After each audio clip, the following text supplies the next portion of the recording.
Good evening to everyone. Tuturo ko kung paano tayo mag-deposit doon sa Binance wallet natin doon sa BTC. Ang unang gagawin po ninyo, i-open nyo yung Binance po ninyo na account. Pag lumabas na yung account yung sa Binance, ang una yung i-click ito. Makikita nyo yung deposit wallet.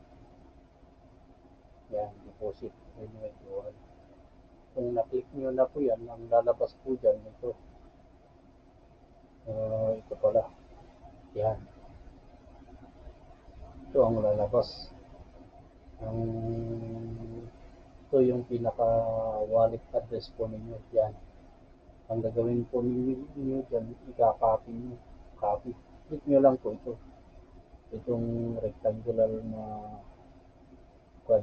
Yan, click nyo. Kapag na-click na po ninyo, punta po kayo sa coin.page po ninyo. Yan. Tapos, kung ang coin.page ninyo, pinanduan nyo dito sa Peace Wallet, dito nyo isi-send. Send lang. Click nyo yung send tapos to your wallet sa Binance. Yan. Kung yung dineposito mo 1,000, yan. Tapos ang gagawin mo, isi-send mo lang, continue. Kapag kinontinue mo, may lalabas na code dito sa email nyo na ganito. Ikakopy nyo yan, tapos i-confirm nyo dito din. Kapag na-confirm na ninyo, automatic na po yan. Hintayin nyo na lang po na darating doon sa wallet po ninyo, doon sa Binance. Doon siya po mapupunta, yung dineposito nyo. Minsan, mga one day lang kapag first time mo. Kapag naman, palagi kang nagdi-deposit, 1 month lang sa amin.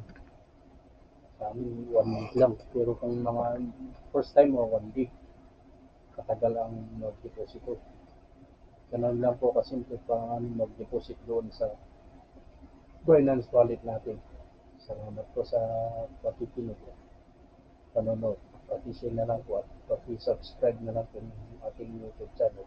Thank you.